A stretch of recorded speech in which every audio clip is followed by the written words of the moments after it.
How do I know it's recording? Okay. Man, it has been a while and it has just got to get the out.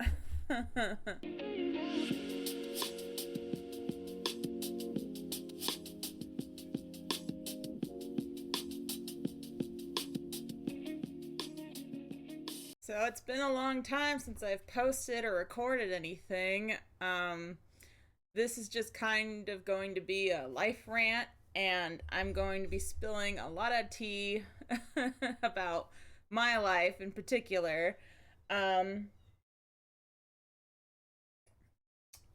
so we're gonna be I'm gonna be talking about what's been going on and why I haven't posted anything for a long time. Um, there's actually been a lot of life got in the way kind of situations. As you can see, I have moved. I have moved and I'm at a completely different spot, so now I feel free to actually talk about it, and I feel like I'm in a good place mentally to talk about it. Um, I got a lot of tea talking, so this might be a little long. so, uh, let's go back to what happened last April. It happened in last April. My situation was I was renting a room at a house, with two other girls, um, with the landlord being one of their daughter. Like, big mistake. I did not know that back then, but now I know. Huge mistake. I loved the house. Roommates were okay. I can't really complain about them other than they were really bad at doing the dishes. Like, and they blamed me most of the time, which really sucked. Even though, like, they didn't clean up after me and they expected me to clean up after them. That was kind of an issue. But other than that, we were very much like ships passing in the night, like, just doing our own thing. And I had the bedroom that I started these videos in the channel with. Um, and there was another girl next door, so like I sort of had privacy, sort of didn't, so I didn't really want to talk too much about it. Girls came and went, and it was just a whole thing. Uh, what happened was I loved the place, hated the landlord. The landlord honestly made me have buyer's regret of the place. Um, she never upcharged my rent.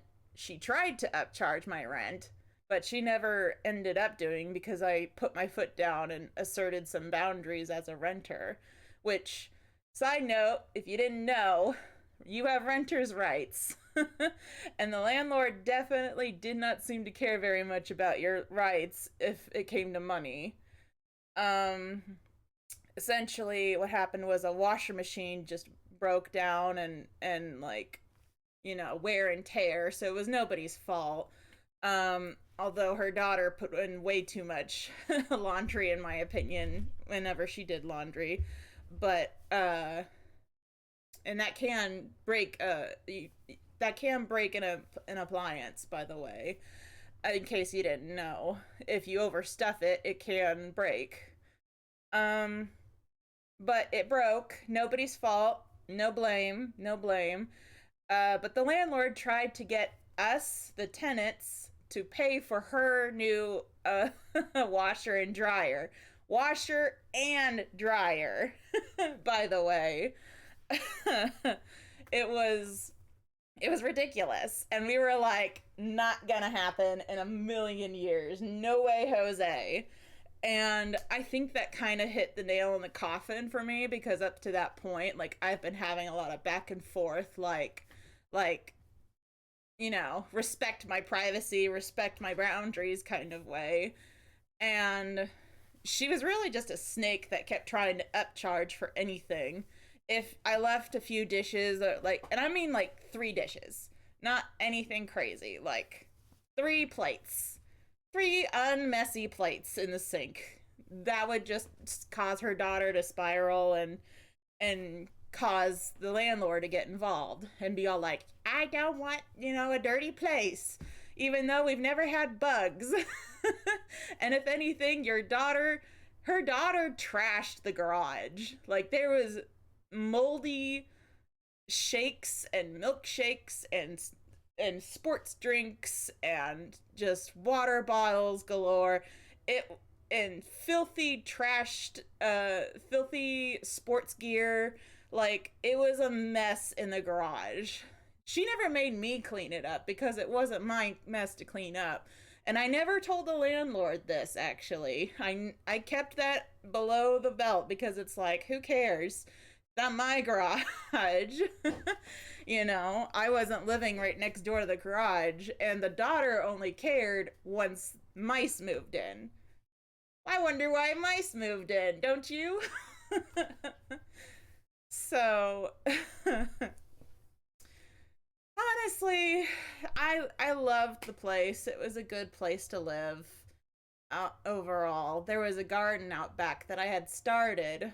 I started a garden in the backyard as kind of like a mental reset for myself, and gardening is really good for the soul, by the way. Everyone should garden. Um, it's just really good, and you get sun and you get good vibes and sunlight. What more can you ask for? um, let's see. I started a garden like I do every spring, and then at the end of April, I get this. Her daughter was graduating college, and obviously the house was always meant to be paid off and like given to the daughter, but she's like, I don't know, 22, 23, and like doesn't know how to take care of a house because nobody knows how to take care of a house when you're 23. Like, respectively, I'm 31. I know how to take care of a house. I've lived enough. I have an extra 10 years on her. So, like, you live enough, you know enough. And, uh, yeah, so at the end of April, um, well, there is something I wanted to talk about before April. When I first moved in, uh,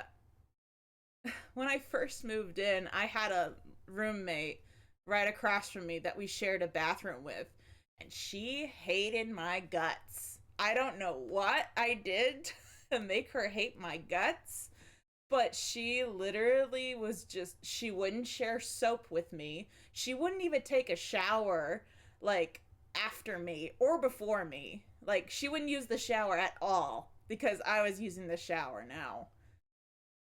I don't know why. I'm not messy. I'm honestly very clean. I'm a clean person. I clean the counters. You know, I mean, look at this place. I just finished cleaning. Like, everything in its place. Very clean. Very clean. So, I don't know what her deal was, but it seems like she was insulted that I had to use her side sometimes because my sink was blocked or it didn't have a stopper or something. Something was the problem with it. And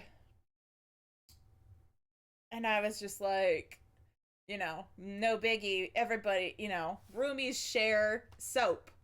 you know, roomies share a shower.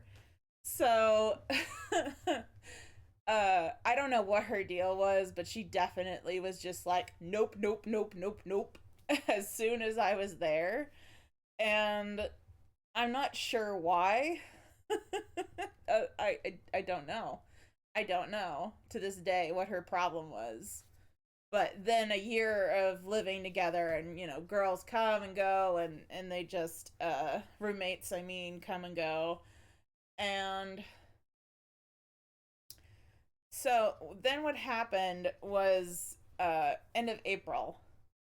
End of April, I got this email essentially from the landlord saying, thanks, but no thanks. uh, Oh, wait. I need to talk about what happened before then. So the landlord switched from a 6 month leasing to a month to month lease at the start of the year, which I think she did just because she was preparing to boot everybody that wasn't related to her daughter or a friend of her daughter in some way out of the house and just be done with her little, mortgage saving project that she had. And so at the end of April, I get an email saying, "Yeah, no, get out." There's nothing, and it essentially was like we've been having problems with you. No, we haven't had any problems, by the way. Hey, we don't have any problems. I just only have issues with the landlord every couple of months. And she's just like, "Yeah, we're not a fit. We're not gonna click anymore, and you need to be gonzo." You need to be gone. And I was just like, at first I was livid. And then I was like, oh, here's the snake in the grass again. Once you know a snake, you always see the snake. You always know the snake can do whatever it wants. And uh essentially, yeah, she booted me out, or was going to boot me out in May. So I was running around like crazy trying to find a place to live. And I was like, I don't want to do this roommate thing again. Being with a landlord and her daughter as a roommate was a nightmare at times. Not always, but it was a nightmare enough to be inconvenient and a pain in the ass. You know what I'm talking about. And so then I literally just ran around like crazy and having like mild panic attacks and anxiety, trying to find a new place, an affordable place in America, USA, and 2025, trying to find a place, and like good luck with that. Uh, so I was like, I am fucked, truly, and so then my mom was like, "It's okay. I'll be your safety net so you can keep on looking for a place and you just live in your downstairs bedroom, childhood bedroom, uh, that you've lived in since high school." And and so I was like, I mean, I don't want to live back home. Nobody wants to live back with their mom once they've been out, and I have a history of in and out, like with my parents' living situation and everything. My mom is pretty much almost an empty nester, so it was like she had bedrooms, she has space. She's just not a pleasant person to always live with. And I mean that in the best way. Uh, but essentially, things were good for about a month. And then then the welcome mat was like burnt and kicked and tossed into the trash. Like, it definitely was a very awful summer, not gonna lie. I did keep trying to find a new place, but nothing I found was like safe or convenient for work or even affordable with my paycheck and the fluctuations of my paycheck. Um so I was just kind of like, I gotta be cautious, I gotta be okay, all the while like having anxiety because of my mom. Definitely because of my mom. And then sometimes my sister, who loves to piggyback off of my mom, joins in. So that was especially hard. I definitely gained a lot of weight from stress eating this past summer. And it definitely made me reevaluate how it definitely made me reevaluate how I saw things with my mom and my sister to some degree. Uh I have been just kind of reconsidering our relationship, to be honest. It it's not good. It wasn't, it never was good from a starting place. And it's just something I had to put up with for decades of my life now. and I'm altogether sick of it. So that's all I'm gonna say about that. And if you know, you know. But as you can see, I have a pretty nice place of my own. I found a studio apartment on a top floor. No bugs, no pests, no any any loud neighbors, honestly. I think I hit the goal with that. I'm so happy to live in quiet and peace, and like there's no parties around here, and like I can just be an old maid in my little apartment. But like seriously though, I always kind of hated the whole like, put up with people's parties and stuff. Like I don't wanna. Like please go party in a public area. I let me be my little old self in a quiet room where I'm probably the loudest one cackling at something funny at night. But yeah, I found a place in October. This is when I signed the lease in October. Um, so yeah, it has been a while, and I definitely wanted to feel fully moved in before I committed any more books. Uh, I wanted to do a video way back in April of last year at the time. Like, I had just finished Morgan is My Name, and I wanted to gush about the book and, like, maybe nitpick a few things and compare it and, like, do a thing about that in a video or two. Aside from just the Mythos trend book, which was the last video I made. But like it just didn't feel right. I was exhausted all the time. I was sad because of seasonal depression in the Midwest in the wintertime. If you know, you know. Uh, it can get kind of dreary and sad here sometimes, but it is fantastic in the spring, summer, and fall. It's just kind of crappy in the winter. Uh, uh, yeah, I kind of had a little bit of a health scare. I had gained some weight considerably. Like I think I gained maybe a total of 10 pounds like over the summer last year. Uh, and if like I've been updating my Instagram. I'll put a link to my Instagram below in the description. That's mostly my like everyday weekly updates on like how I'm doing. Usually I'm posting like my workouts because it's great motivation. It really is. And actually, from 2 days of working out and like then some, I have lost a total of 6 pounds already. So I'm feeling good. I'm feeling stronger than I have been. And uh I've been writing. I post little pages and snippets of my writing on Instagram as well. So I am still writing. I'm on like chapter 6, some like towards the end of chapter 6, I think. Uh it's been a while since I wrote. So I haven't been feeling super motivated in the last week or so, but I've been working my butt off to get a little extra money on the side uh so that I can pay off some dues and have some, you know, big expenses in the future.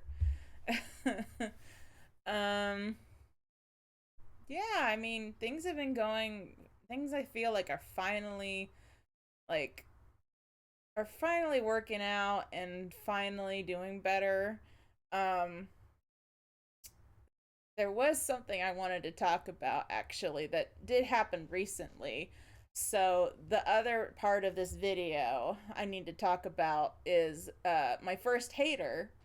So, at work, there is a Karen I have to answer to a little bit. She's not my boss, but she does boss me around quite a bit.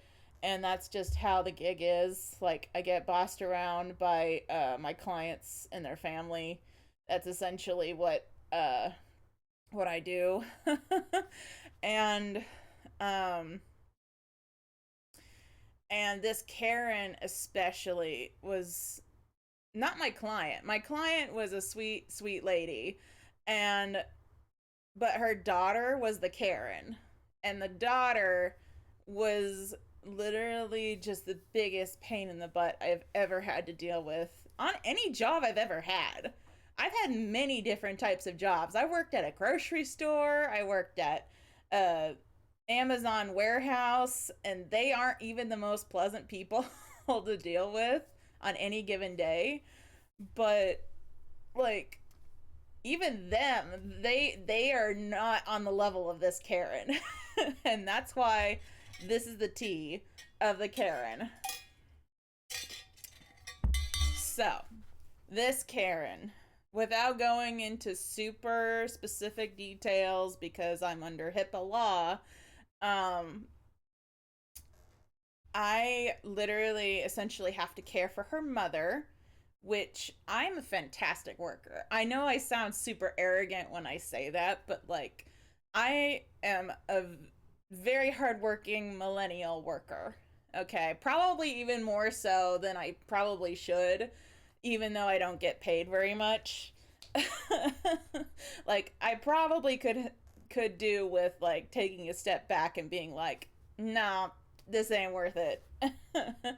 But I kind of don't know when to quit, and I kind of roll over a lot, and I'm pretty much been used to my whole life being someone else's punching bag at one point or another. Like, not romantic relationships, just daily relationships. uh and I'm pretty, like, I have a very strong work ethic and I do my best every day. Um so yeah, that makes me a great employee. So so I'm pretty damn good, and I've had clients tell my office I'm pretty damn good. And I got this as part of a care package of being employee of the month. So I'm pretty damn good. um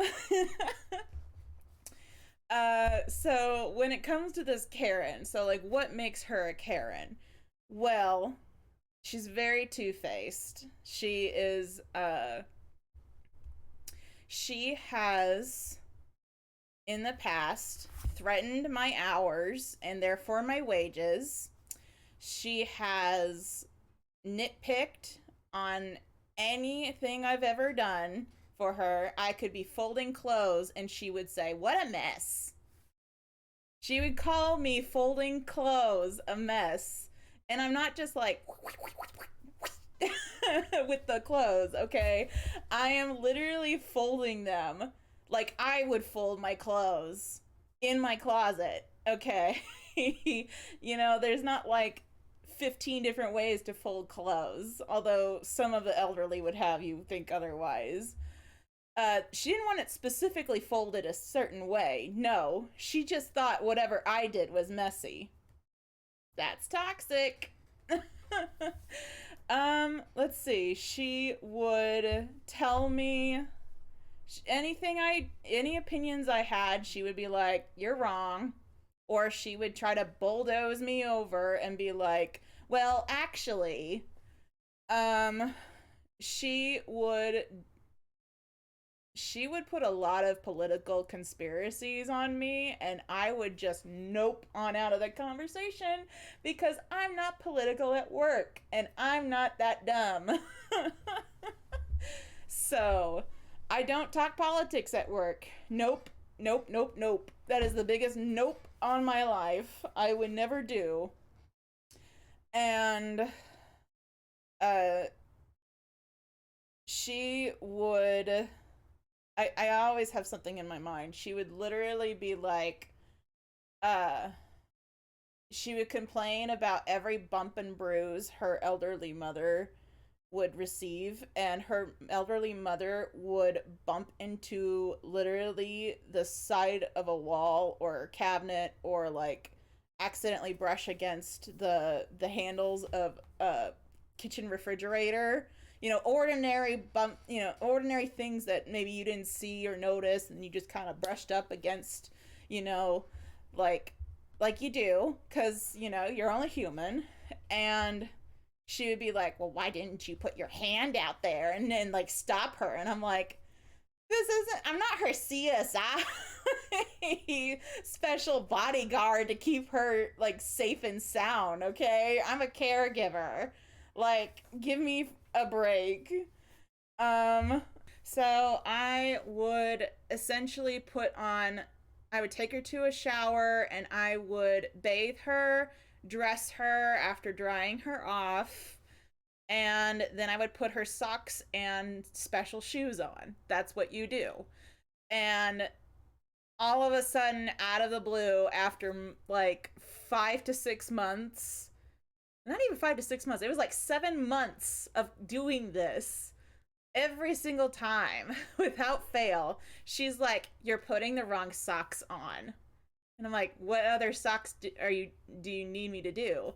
And she would go, "Actually, this sock belongs specifically on the right side of right foot, and that would be her left." And I'm like, "Okay, there's no left and right on her anywhere on her sock." So I'm just kind of like, how on earth would you know that? And then I ask her, "Can you put an L or an R in a like a Sharpie on the sock that you want so that I can put it on her that way?" And then she's like, "No, you just have to know. Why don't you know? See the impression of my mother's toe in the sock? Can't you see the toe impression of her sock? It's right there."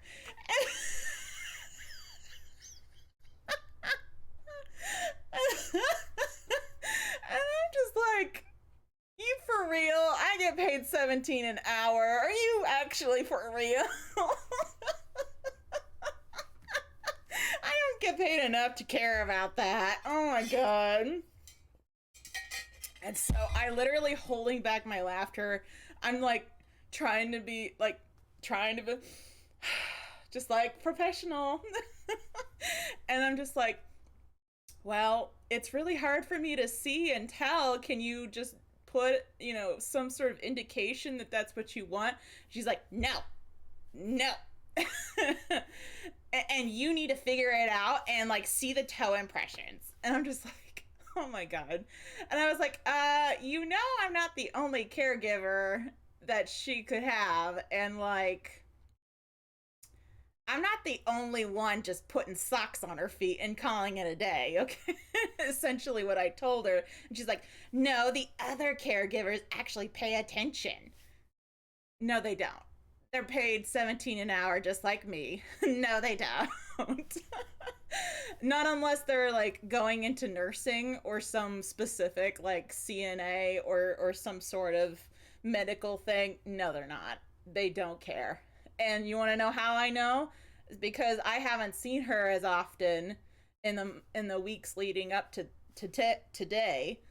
Uh Her socks are unshapen, just like before. Gosh, it's almost as if they don't care. And it's like, okay, so when I say medical sock, she has like a very specific sock. Like, it's not like a doctor gave her a sock and said, "This has to be on the left foot." She just decided that it had to be on the left foot because that's the toe impression. Oh my god. And then, and final story about Erin before I get to the other last tea. Uh, so she has this little skillet in a pan, right? And like it's like a 7-inch skillet. It's not a big skillet. It's a ceramic looking skillet, like anything you'd find at the grocery store. Uh, she she um apparently had it replaced because she has an open flame stove, and I was stovetop, and I was like, "Okay, I need to cook something in like 6 minutes, and then I'll clean it right up after." Because of course you will. You make that's just what you do at the job. You use a utensil and then you clean it afterwards, of course. But she is just like, I kept it on low heat because I know that you can ruin a pan if you put it on high heat like a regular pan. And then she literally like came into the room Like, oh my gosh, that's my expensive pan. And then I'm like, well, I'm making sure it's okay. It's in the far burner that you want me to use, and like I normally never cook. Like, this is like the first time in an entire year that I've probably used any of her cookware to cook something for a lunch for me. Cause like usually I bring like a baked potato or something. And this is the first time, first and only time. And once again, she has another problem with me being all like, that's $100 skillet. And I'm like, it could be $1,000 and it's obviously not good quality and it's not good for your stove. But, keep spending that $100 or whatever on a skillet that I can buy at the grocery store for like 30. Like, oh my gosh. And then as soon as I was done, I'm picking up the plates, picking everyone's plates up, and I'm gonna go do the dishes now. And guess who's there at the sink scrubbing away like oh my god, save the skillet, save it, save it. Like, lady, calm down.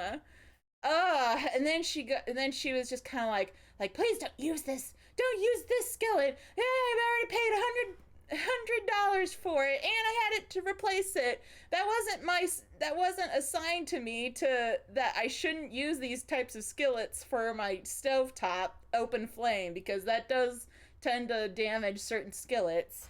Like, this lady also does not cook. She doesn't typically cook. Her husband cooks. So I'm just kind of like, you don't even cook. You don't even cook. Why are you paying $100 for a skillet? God forbid. I would never. And I cook all the time. So she's just also, she has told me not to use specific mugs before, because they were specific mugs only her husband can drink out of. They were in the cabinet, same as every other mug that were all together, but apparently I'm committing a cardinal sin by using her husband's cup. So, as you can tell, she's not a pleasant person to deal with. She's very two-faced. She's kind of manic and crazy, and she's made me feel like crap just for existing and doing my job, like more times than I can count. And then she'll pretend she's doing me a favor. She's that kind of person. Uh let's see. Client was nice though. She's always nice to me. I don't know how anyone so nice can have such a Karen for a daughter. Um let's see. And then, oh, she had like 1,000 rules you had to do. There was a checklist you had to do. It was nerve wracking all the time, because if you didn't get the list done, she'd be on your ass like Donkey Kong. And, and, and then when you do it, then she's like, oh, well, it was no big deal after all. Bullshit like that. So it was very anxiety inducing. And if it didn't give me the out, like I said, she's threatened hours before. That didn't just come out of nothing. She has threatened to call up my office to dock my hours. And I've never had that happen ever in any other client that I've had in my 2 years that I've worked this job. 2 years in May, but still. uh let's see. So what is the big deal with Karen? Why am I talking about Karen? Well, uh Karen, who is normally like crazy about timing and schedules and appointments galore, like I always had an appointment to take her mom to. Like, I've never seen anybody go to the doctor so much for nothing.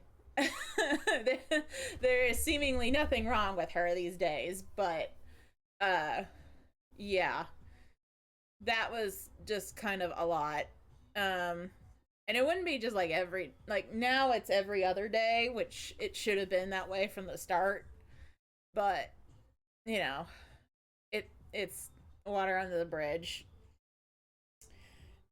So why do I hate Karen and bringing her up right now? Because I'm pretty sure she saw me roll my eyes at her at the camera over that skillet thing. And I'm pretty sure she's not gonna have me come to her house anymore. I have reasons to believe. But, you know, Karen's gonna do what Karen wants. I just don't like the person she is, to be honest. And I have no regrets about that. I'm totally okay with letting go of that. What I don't like about what Karen does is that I had the mistake of telling her that I wanted to be a author and like a professional writer and like inspire people to like inspire the next generation to read and write and like have imaginations and fantasy and stuff, and like that's I'm a pretty good writer, all things considered, and I want to debut. So I tell her this in the hopes that like everybody else I've ever told, she would be say something nice, or at least like, oh, that's nice, or that people do. This Karen literally is my first hater I've ever had in my face. She was like, oh, that's nice, but it probably won't come true. She actually said that. That's like, that's automatically you're on my shit list. Like, that's how you get on the shit list. And she was like, yeah, that's probably not gonna happen. The odds of you becoming an actual writer are like none, says the insurance lady with 3 jobs that likes to brag about it. She I don't know. It was so, I mean, even to this day it's kind of rage inducing. I kind of like angry laugh but about it. um I don't think anyone, I don't take stock in her opinions of someone who has a lot more opinions than brain power, to be honest. uh I only respect people I like. And that honestly is, I don't want to waste a second thought on people I don't like and their opinions. So uh maybe that's awful, maybe that's mean or whatever, but I'm tired. I'm 31. I'm not a child anymore. You're not gonna mentor me into a better person that's more compassionate, and trust me, I lived in the Midwest. There isn't enough you could do at this point that hasn't already been done to me as a child. Uh So, like, honestly, I don't take a lot of stock into her opinions, which she has a lot of. Um, and I don't advise anybody else to listen to snakes or take the advice of people that would put you down because it makes them feel good. Uh, live happy, and people who live happy tend to have enemies left and right no matter what. Someone out in the world is always going to hate you no matter how good or nice of a person you can be to them. And they will always have someone out there willing to abuse that. It doesn't always happen, but like not everyone in the universe is going to like you just because you're good or nice. And you know coming to terms with being not liked is kind of the game. That's how you brush things off. Uh so first hater. First hater, and I'm not even published yet. She also hasn't even seen a bit of my writing. I've never read my writing out to her. She just literally was like, nope. She doesn't know shit about me. And to be honest, I kept it that way because she didn't have the right to know me as a person, you know? And I knew her as a person right away. Like, she does have some good qualities, don't get me wrong. Everybody, I believe, has some good qualities in them. But most of the time, it's ego that gets in the way or overshadows that. And, like, you know, if we were all nicer to each other, or at least could take criticism or like advice, if we can take advice from somebody and just listen to them and their opinions for 5 minutes, then we can decide whether that's a good opinion or a bad opinion. You know, because like not every opinion is a fact. Let's all remember that. Not every opinion is a fact. My opinions aren't always facts. I like to be factual and do my research, but that's just me. You know, there's many opinions going around, so it's good to get the facts. Thank you for joining me for my little tea and life session. I will be doing a couple videos more later today, so hopefully they'll be out very soon and I can get back into reading like I want to. And then we can have a discussion about other popular books and see about what kind of books I'll pick up down the line and do reviews of and talk about. My Goodreads and Instagram are updated daily in case you were wondering about any life updates. Thank you. Goodbye.